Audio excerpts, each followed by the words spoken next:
This podcast contains strong language and discussions about relationships, sex, and love. It may not be suitable for younger listeners. This is the Sex and Singapore City podcast, and I am Nixalina. Hi, it's Nixalina. Happy Monday evening, and thank you for joining me again. We have, of course, the CNY weekend coming up, which also coincides with Valentine's Day. So I thought I'd do an episode for you guys who are going to be single this Valentine's. Don't be sad. I am too. It's all good. So this episode is Single this Valentine's? Here are my top 10 tips to help you find your soulmate. Now, please take these with a little bit of pinch of salt because I'm also a huge advocate for being single and loving your own life. So I don't want to put a huge emphasis on you must find your soulmate because, you don't have to. And usually they come along when you least expect it, right? The old cliche is actually true. However, I'm also well aware that while, our single girls and guys, if you're tuning in, we're all like, free time, girls' nights out, zero man stress. It also gets a little tiring. I mean, dating in itself can also be quite exhausting. And when it comes to the month of February and Valentine's Day, those longing pangs to be with a partner, the pangs kind of come a little bit louder. But what I want to say is it shouldn't be all doom and gloom and dreading the 14th of February and wanting to throw eggs at couples all loved up in the street. You can make some small tweaks to how you are and your lifestyle that might give you a helping hand when it comes to finding love. So if you're starting to think, I never meet anyone, or I must be the problem, or every date I go on never transpires to anything more, or all these guys just friend zone me or ghost me. If you're feeling a bit stuck in this mindset, if you're fearful of the 14th because you've got no one who wants to shower you with roses, chocolates, and love, if you're feeling a little bit like you want just some help, here I am. So here's my top 10 tips that I think can help you if you're in that frame of mind. If you're like, yo, Nix, I'm single, I'm fucking fabulous, I am smashing my life, then I'm like, I'm here for it, girl. Fuck that soulmate. That's the train I'm on. Okay, anyway, let's delve in. Point 1. It's time to focus on the here and now.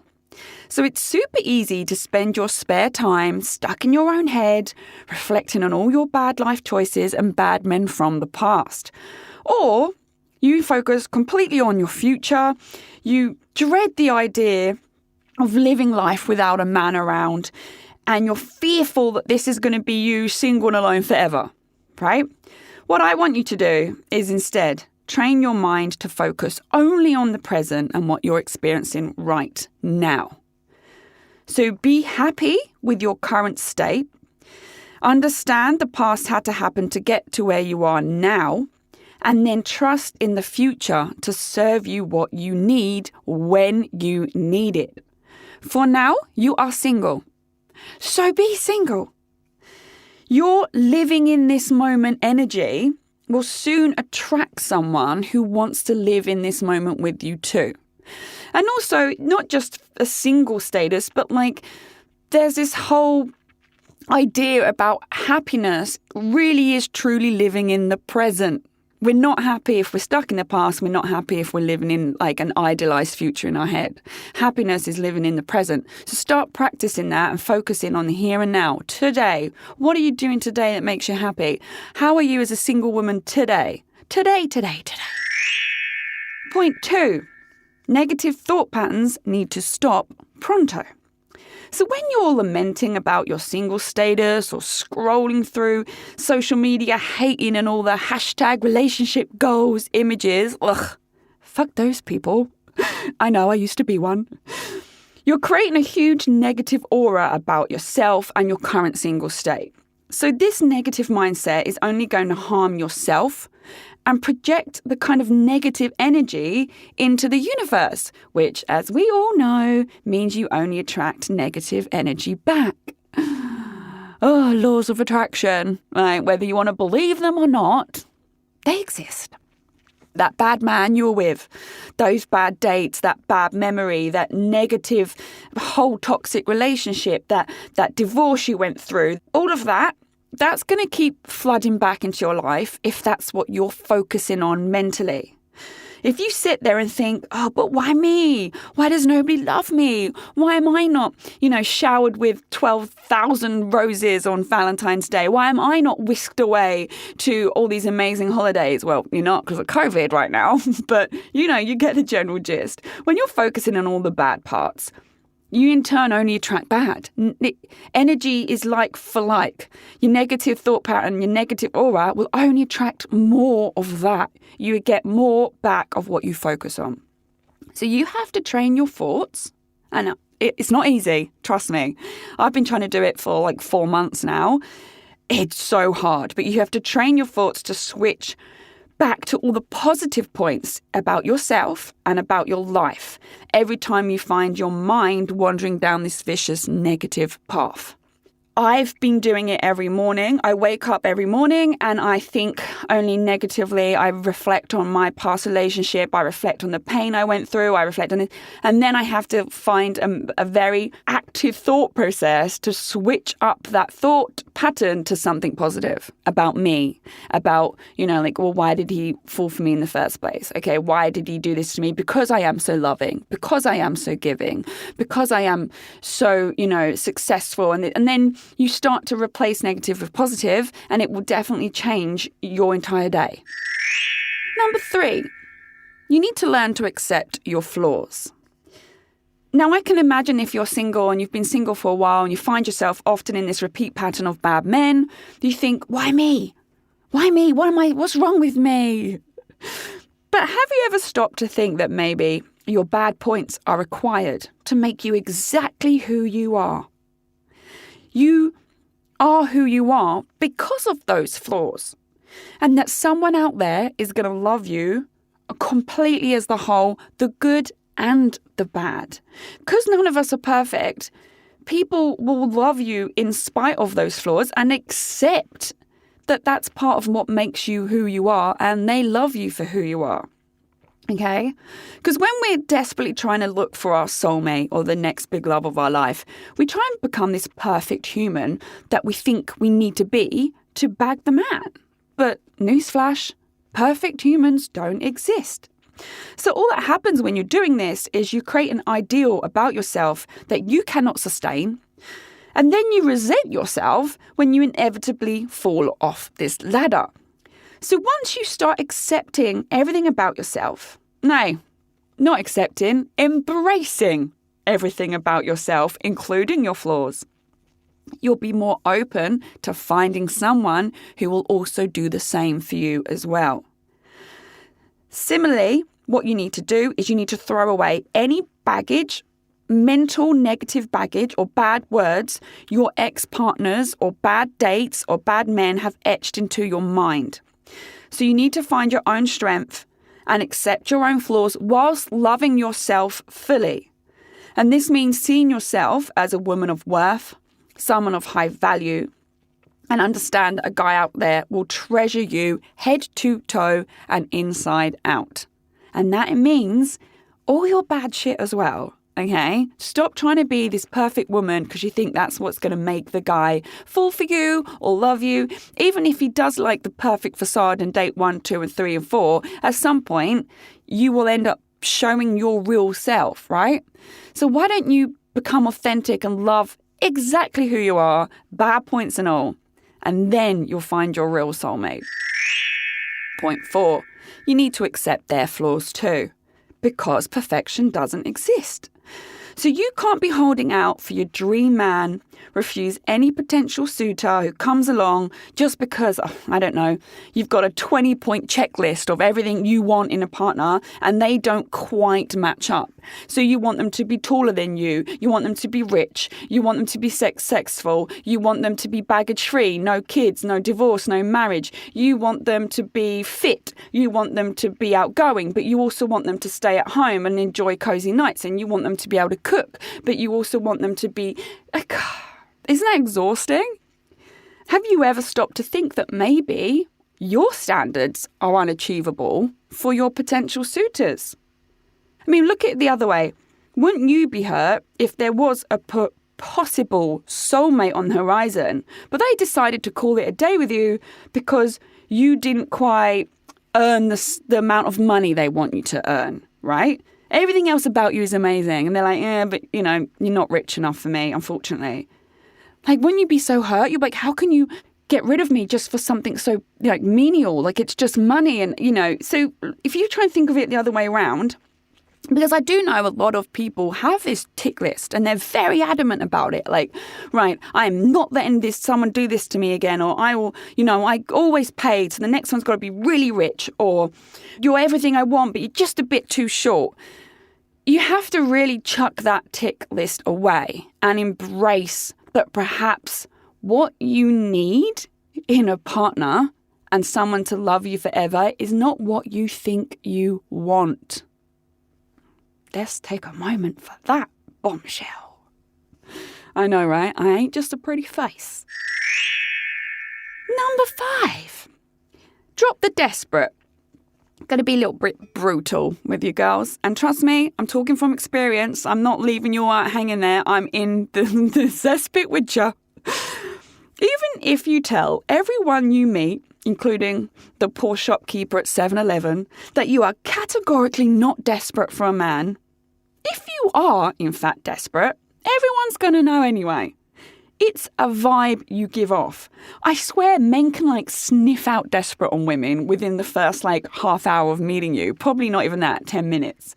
This desperation puts them off. And I'm sorry, but it's fact. It's the same with me and men. When I have guys try and date me, even if I sense desperation just through text messages, I just won't say them. Because I'm like, oh no, you're too much. Yeah, I had that recently. And I just feel like I had every intention of actually starting to see him. And then it just was too much. I could feel the vibe. Desperate, desperate, desperate. So whilst it is insanely hard to try not be desperate when you in fact are tired, bored, lonely and desperate, you need to learn to be okay with whatever outcome you receive when you're dating. If he stops texting you, so be it. If he cancels the date, okay, cool, you almost forgot it happened anyway. Does he want to friend zone you? Okay, let's be friends. I'm cool with that. I'm chill. If you take a step back from the situation, take your emotions out of it and think what will be, will be. And once again, you're now living in the present, right? So you haven't met this guy once and gone, oh my God, I wonder what our babies look like. You've gone, oh, I had a great first date. Perhaps I'll see him again. Perhaps I won't. We'll see. When you start doing this, those desperate vibes will disappear because you're not actually desperate. You're having a good time. You're quite chilled. You're playing it by ear. And ironically, that will make you more attractive and probably make them want to see you more. It's not fair. It's just how the universe works. So if you drop the desperate, but authentically, genuinely drop it, don't pretend. We all know if you're pretending. If you become not desperate to meet your soulmate, you probably will meet your soulmate. How's that for a kick in the face? Number 6, say yes to the dates. Say yes, yes, yes to the dates. Trust me, I know it's been a whole decade of my 20s, now back into my 30s, dating is fucking tiring. When you have bad date after bad day after bad day, you're like, why do I even bother? When I was in London, I was like, oh, I can't even be asked to go on another bad date, to get the fucking train back home, get squeezed onto the tube. Everything become a chore because I couldn't be dealing with such shit bad dates. I just got so exhausted with it all. But the problem that I then have is that one bad date, that 2 bad dates, you might then have a 3rd or 4th date offer that you cancel, and that could be the one that changed your entire world. So let's put it this way. True love isn't going to trip into your front door unannounced and sweep you off your sofa, is it? True love doesn't happen to just be some client at your workplace or a new person who joins the office. You're not that lucky, right? It does happen that way sometimes, but generally it's going to be a lot of effort to get there. You're going to sieve through a lot of shit to find the diamond. Say yes to dates, and say yes to dates that you're not overly sure on, because you never predict in real life if there's going to be actual chemistry. And like I said before, you don't know what you need. You know what you want, but what you need in your life might be opposite. So say yes to the dates and embrace everyone. If it's bad, it's a learning curve. If it's good, take it as face value. I had a great time. I'd love to see him again. He wants to see me again. Great. Let's see where this goes. Number 7, dating apps. Reevaluate your profile and your match choices. So if you're on dating apps, not a bad thing. You know, COVID sucks. I'm on dating apps as well, although, fuck me, I'm tired of the fucking bullshit on there. Oh, God, I think I'm just going to delete them because the messages, I cannot deal. If you're feeling like you're constantly swiping and you're getting this typical type of guy, then start reevaluating what you're putting out to your dating universe via your apps. Take a look at your photos. That drunk photo of you pissed out your face. Does that say girlfriend material? That one with the low-cut top and the high dress, is that look like you're up for an easy time, or does that look like you want something more? This is hard for me to talk about because I think girls should be able to feel sexy and sexual and express that with no prejudgment. But then I worry that there is always a prejudgment. What I'm saying is I'm not saying don't post you and your sexy bodycon. I'm pretty sure I got lingerie pics on there. Have I? I don't know. Anyone who's matching me on Tinder, I can't remember what my pictures look like. But I also have them all over my Instagram, right? So I'm it's part and parcel of me as a package. If you get offended by that or you think, oh, that makes her a slut, you know that's on you, that's not me. If I do look at my pictures, I'm like, right, if I was a bloke, what would that say to me as a woman? And the stuff you write as well, what does that say? You know, you can just write them after fun if that's all you want. No judgment. As always, judgment-free zone here. Just take a look at your profile, the pictures and the words, try and reevaluate as a guy's point of view objectively, then reevaluate who you're swiping to. Is there a common trait of man that constantly leads you down the same messages and the same bad date? If so, why don't you start addressing your type and start swiping to other options that might lead a different way? Number 8, you need to learn to walk at the first warning sign. So given how much you now want to be loved, you've been single for a while, you are not desperate, but very on the edge of wanting to be in a relationship, and that seems to be quite focused for you, and everything else in your life you love except that you want to be loved. That will probably mean it's very easy for you to ignore certain warning signs in light of keeping a man around. So, okay, he has a short temper. Well, we all snap sometimes, right? Okay, so he cheated on his ex, but that's not you. He's not going to cheat on you. Oh, okay, so he lied to you that one time. But he said sorry for it, and, that was early days anyway. Right, okay, stop. You need to start seeing these red flags when they first appear and learn to walk away there and then. The reason you've had such a bad run previously is often to your own submission to keeping bad men around you, right? So if you struggle to see it for yourself, maybe try and picture your best girlfriend telling you about their partner behaving this way and seeing what advice you'd give her. So if I think about to, say, my own thing, my girlfriend saying, look, I've met a guy, he's married, he told me he cheated on his wife, he then lied to me in the first month. He then told his wife he still loved her when he was living with me still. If I look at this story, if that was a girlfriend, I'd be like, fucking run. That was the first 3 months. But I didn't, because I was this single 29-year-old girl desperate to be loved, right? So what I'm saying to you is don't make excuses for issues and warning signs and red flags because you want to be loved. Don't do it. You have to walk and start putting a value on yourself and start seeing things for what they are, not through your emotional haze. Once you're able to dispel the bad as soon as it gets spotted and comes out, you'll then be able to find yourself able to spot the good and keep hold of it. Number 9, give yourself a little pampering and a makeover. Okay, I'm hearing you loud and clear. Superficial isn't going to help you find true love.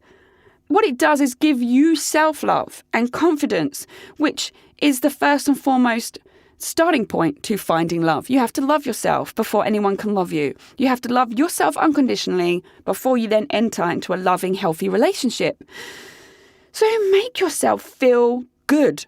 You're getting rid of your negative energy, your negative thought pattern. We've already gone through that. You've accepted your, flaws as a person and you love yourself. Then let's do something for ourselves, even if it's a pampering day at the spa. Give yourself a mini makeover. Perhaps go and buy some new products.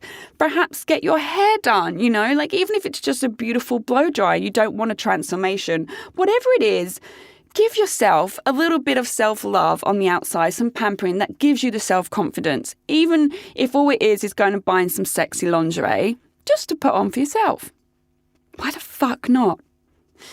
Love you on the outside and the inside. Finally, point number 10. Stop considering bad dates or short flings as failure, okay?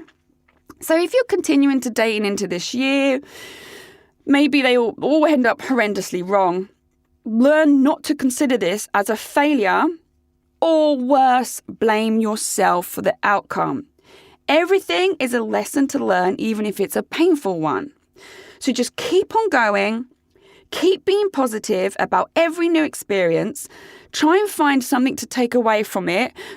Even if it was horrendously bad, you're like, right, well, I'm not going to put myself in that situation again. That's a lesson to learn. That's still a positive. Keep an open mind to every new man. And I think trust in the universe to deliver what you deserve and need exactly when you need it. So perhaps these bad men and bad dates and short flings or relationships that have turned so toxic and horrible, perhaps this is all what you need to discover who you are right now and become who you need to be for the future.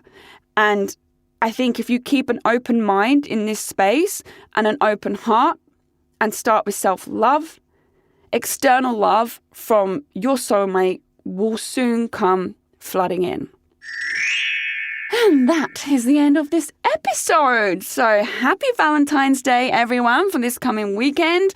If you're in a relationship, enjoy it, spoil each other, make sure you tell each other and show each other how much you love each other. If you're single, give yourself all the self-love you deserve, hang out with your girlfriends, or, just pamper yourself and understand it's just one day. It doesn't dictate who you are or how you failed in life. You failed nothing. Single status is not a failure. It's just a state of being. And with that, I love you all. So thank you for tuning in. And yes, happy Valentine's. Thanks for listening to the Sex and Singapore City podcast. This episode was produced and hosted by me, Nick Selena, and recorded at the Splicecast studio in Singapore. I'm available to listen to on Spotify, Apple Podcasts, Google, and all major podcast listening apps. Do subscribe to enjoy a new episode every Monday evening. Please do give me a 5-star review. It helps other people also find my podcast.